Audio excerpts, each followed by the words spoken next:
Buenas, ¿qué tal? Vamos con el vídeo sobre el capítulo segundo de la Fenomenología del Espíritu. Os recuerdo siempre que lo estoy leyendo así, con la de Abad de Fenomenología del Espíritu, con la traducción de Antonio Gómez Ramos, y el libro del comentario integral de Pedro Cerezo Galán del Camino del Saber, de Editorial Trota. Entonces, este será más cortito. Vamos a probar a hacer un formato más corto, a ver qué sucede, me vais diciendo. Y en este caso vamos con el segundo capítulo, que sería la percepción o la cosa y la ilusión, ¿vale? Este capítulo ya se complica un poco, pero os voy a ir apuntando un poco lo que yo tengo apuntado sobre en mis apuntes en Obsidian y tal, que si queréis ya os haré un vídeo sobre eso.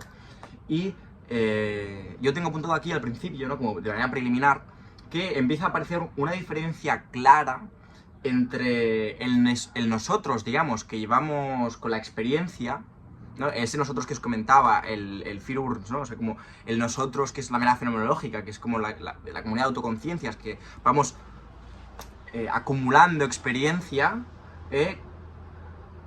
con lo que tiene a sus ojos la conciencia en su nueva figura, es decir, la experiencia, esa ingenuidad o eso que le lleva a ver las cosas en sí mismas. Nosotros vamos acumulando la experiencia y esta doble mirada se empieza a explicitar, sobre todo porque nosotros empezamos a tener experiencia. Antes no la teníamos.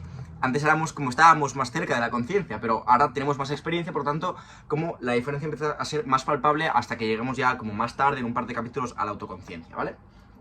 Entonces, gustaría señalar de este capítulo que una cosa que me ha gustado mucho o que sentí es que aparece la relación. O sea, que esto en cada capítulo para mí va a ser más intenso, pero empieza a aparecer la relación, ¿no? Hegel es un pensador que yo no creo que sea ni panteísta ni panlogista, podría defenderse, sino que es relacionalista, total.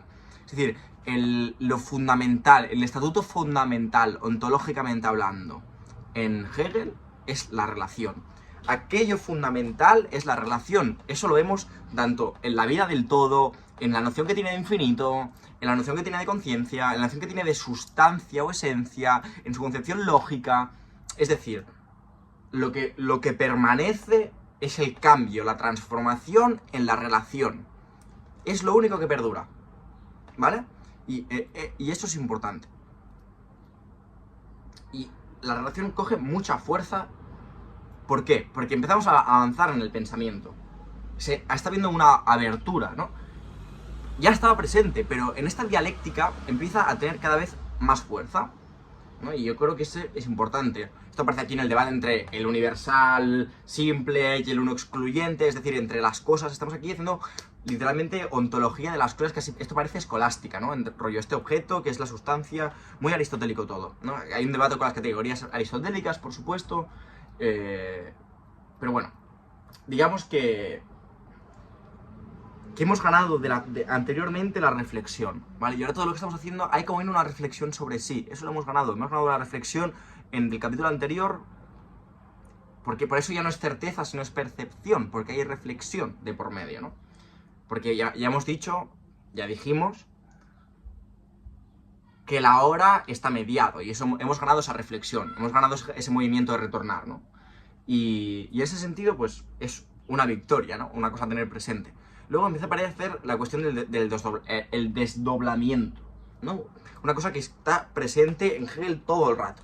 El desdoblamiento, es decir, el ejercicio de escisión de la cosa, ¿no? La cosa se nos presenta como su unidad, esta unidad se extiende, parece la diferencia, pero es una diferencia que no es diferencia realmente porque es unidad. Entonces hay la unidad de la diferencia, ¿no? La identidad de la identidad y la no identidad, ¿no? Digamos. Es decir, esta cosa que se extiende, entonces, pero vuelve de sí, se recupera, esa igualdad recuperada, pero que es mejor que antes, porque la unidad primera era en sí y ahora es en sí y para sí, y es una igualdad retornada y es una cosa que es consciente de sí misma, es decir, el concepto del concepto, ¿no? Es decir, la cosa que da cuenta de sí mismo, o el concepto sobre el propio concepto, es decir, que la verdad reside en sí, ¿no? Que ahora me he adelantado muchísimo, pero está todo el rato presente en Hegel este ejercicio de desdoblamiento y escisión y recuperación y vuelta a la escisión. Es un...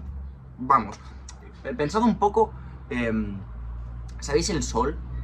Que hay como las explosiones de magma que hace como y vuelve dentro por la propia gravedad. Pues Hegel es un poco parecido, ¿no? O sea, como hay una fuerza constante, que esto será el tercer capítulo, el de la fuerza, en el cual la cosa se parte, digamos, como que la fuerza, digamos, que tiene un movimiento de exteriorización e interiorización constante, ¿no? La fuerza se parte, se expande, o sea, como se despliega y se repliega, ¿no? Totalmente, pero lo bonito de Hegel es que en cada despliegue se es otro, se llega a ser otro, y en cada repliegue se vuelve a ser uno mismo siendo distinto. Entonces, en cada movimiento de despliegue y repliegue se cambia, uno no es el mismo, ¿no? Aquí vemos un poco la ontologización, yo creo, radical que hace de Heráclito, Hegel, ¿no? Es súper heráclitiano, pero al mismo tiempo súper parmediano, o sea, como los mezcla de una manera súper interesante, no como dos mundos, que es lo que, no como el mundo suprasensible, que luego veremos que aparece en el tercer capítulo, eso, como haría Platón, sino que precisamente los unifica en el mismo ser, ¿no? Digamos, y es lo que viene a ser la noción de infinito y de la vida infinita de Hegel, ¿no? Que permite, digamos, que para que la vida infinita sea, o sea, para que la vida en mayúscula, digamos, perdure, necesita de cada muerte particular, que es aquello que va en contra de la vida, en parte. Eso es un poco la movida chula de Hegel, ¿no? Entre el grupo y el ser genérico y toda la movida. Pero aquí aparece una de las cosas más bonitas de Hegel, que es el ser para sí y el ser para otro, ¿no? El ser otro. Cuestión fundamental. Que el movimiento, digamos, de exteriorización o de alienación, ¿no? Lo que te aliena, o sea, tú te alienas de ti mismo, es decir, eres otro, eres tu negatividad, es la negatividad que llegas contigo, ¿no? Pero lo que nos dirá Hegel es que para que tú puedas ser otro, para que eso sea posible, tú ya tienes que ser ese otro siempre, ¿no? Uno es su propia diferencia, por lo tanto es una diferencia que es diferencia, pero no es diferenciante. O sea, es una movida lo de Hegel. Pero esa sería la idea, ¿no? Entonces, lo chulo es que tengo comentado aquí como que es en Hegel lo que decía en el vídeo anterior de se van explorando todos los callejones sin salida hasta que se vuelve necesario una nueva superación, ¿no?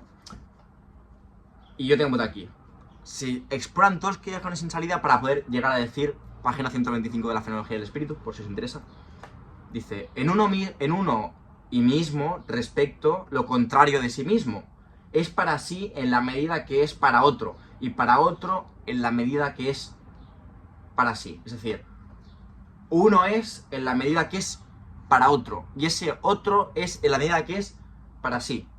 O sea, esto es la hostia, esto es la esencia relacional. Uno es en la medida que es para otro y ese otro es en la medida que es para mí. Es decir, hay una correlación, porque la esencia, porque el estatuto, el peso, no reside en las dos partes, reside en el contacto. Que es una cosa que se verá luego en el siguiente capítulo, que es que la fuerza, que sería la esencia de todo, no reside entre los dos polos, sino tan solo existe el contacto entre los mismos. Sería un poco la idea. Y por último quería decir que en este capítulo es donde entra por primera vez el entendimiento, ¿no?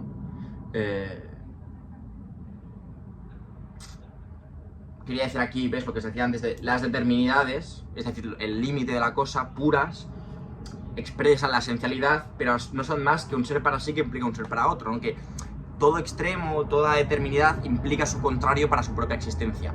¡Hola, ese avión! ¡Venga!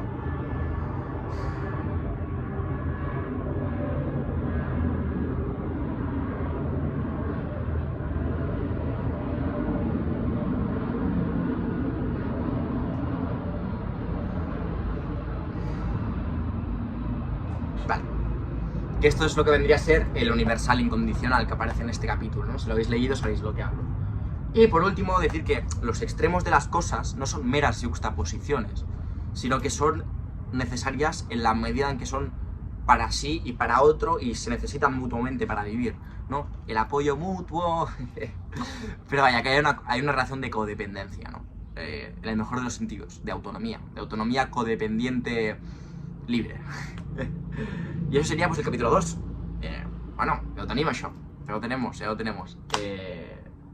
Posteriormente ya hablaremos de 3, 4, 5 y toda la movida. El 3 no sé qué voy a hacer porque es que es dificilísimo. Intentaré explicaros alguna cosa que se me haya quedado como importante o que crea que lo sea. Y ya está. Decidme qué os está pareciendo. Si este es más cortito, si os gustan así más cortitos, decidme. Yo creo que son interesantes, así más de mi experiencia, si no, como podemos hacerlo como más largo, entrando como parte por parte, todo. Pero creo que ya hay mucho contenido así, ¿no? Y si buscáis, os va a encontrar. Yo creo que puedo aportar más en este sentido, como más experiencial, de cómo me siento y esas cosas. Este capítulo es más difícil que el anterior y el tercero será como mucho más difícil. Pero luego llegamos al cuarto, que es canela en rama. La autoconciencia es muy gustoso. Y luego al quinto ya hablaremos de deseo, dialéctica y toda esta movida de Dami el esclavo. Así que nada, espero que esté yendo bien. Si habéis llegado hasta aquí, comentádmelo, porque la verdad que ayuda mucho. Y nada, un besazo.